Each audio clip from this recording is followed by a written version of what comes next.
Welcome back to the Hill Update. I'm your host, Dean Allison. Joining me on the show today, Damien Kirk from the heartland of Alberta. Damien, we talked about, let's just finish that thought before we went for break there in terms of what it's costing people and the whole issue that in Canada, we're dealing with this and other countries don't have to. Yeah, and as a result, Canadians are forced to look for the lowest priced food at the grocery store, and quite often that lowest priced food, Dean, comes from other jurisdictions when we should be and can be growing that high quality food right here in Canada. It's an embarrassment, and it is a direct consequence of the carbon tax, and that's, I think, why that tax needs to be axed as soon as possible to give Canadians the relief they need. Perfect. Now, we talk about cost of living, and that's part of the carbon tax. The other, I think, the side of that is the fact that, government needs to do a better job with the money they spend. I want to have you have a look at this clip and then get your comments on it. Sounds great. When the Prime Minister doubled the debt, drove inflation and interest rates to their highest levels in a generation, he said he had no choice. Every penny he spent was necessary. Along comes ArriveCan, a $54 million app we didn't need, didn't work, and could have been done for $200,000 or $300,000. Now we learn, based on the Ombudsman's audit, that 76% of the contractors did absolutely no work for the money they received. Will the Prime Minister get taxpayers back this stolen money and stop the waste that is not worth the cost?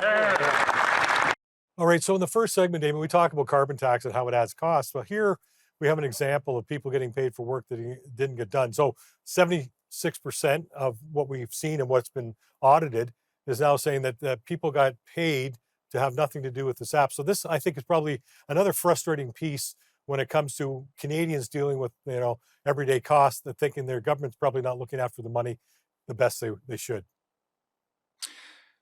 Dean, regardless of one's political stripe, you should be able to trust the institutions of our government. Yet over the last 8 years, we have seen an incredible erosion of that trust. And the ArriveCan app, what we've coined as Arrive Scam, is a clear example of how that trust has been so eroded by a series of poor decisions and corruption that have been made by the Liberals. When you have a $54 million app that not only took away the rights of Canadians and their ability to travel to other countries, but now you learn that every step of the process there is corruption, there is manipulation, there is sole source contracts, and it leaves Canadians to ask the question is who got rich? And the pattern of poor judgment and corruption that is evidenced with what we're learning through ArriveCan or the Green Slush Fund or the laundry list of scandals that seem to grow each and every day speaks to just a lack of respect. So while Canadians are suffering, Liberal insiders are getting rich, and it's time to end that.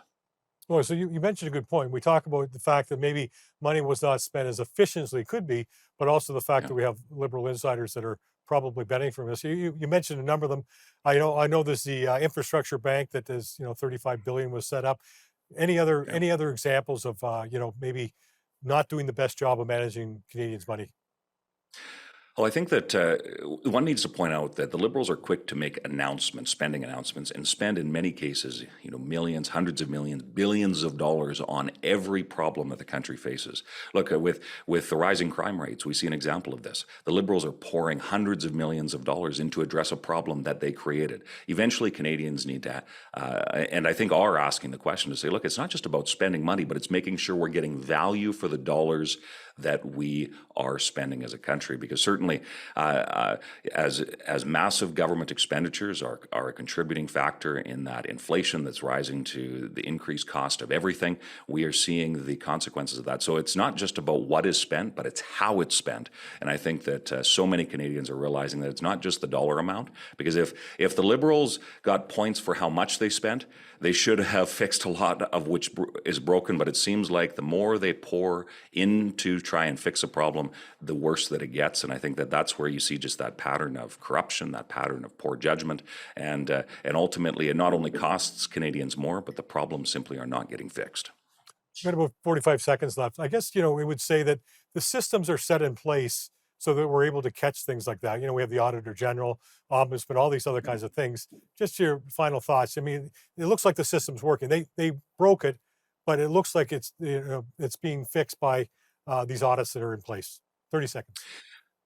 Yeah, Dean, thanks. And I agree. The fact that we are able to talk about this, I think, speaks to the promise of what our democracy was meant to be, and the fact that Conservatives are at the cutting edge of that sort, making sure that we are poking holes in this Liberal corruption, exposing so much of it, and then asking the Auditor General to look into this corruption and that sort of thing. So there's lots more work to do, but certainly the fact that we can have these conversations holds promise to the fact that as Conservatives after the next election, we can fix the budget and bring some trust back to our institutions.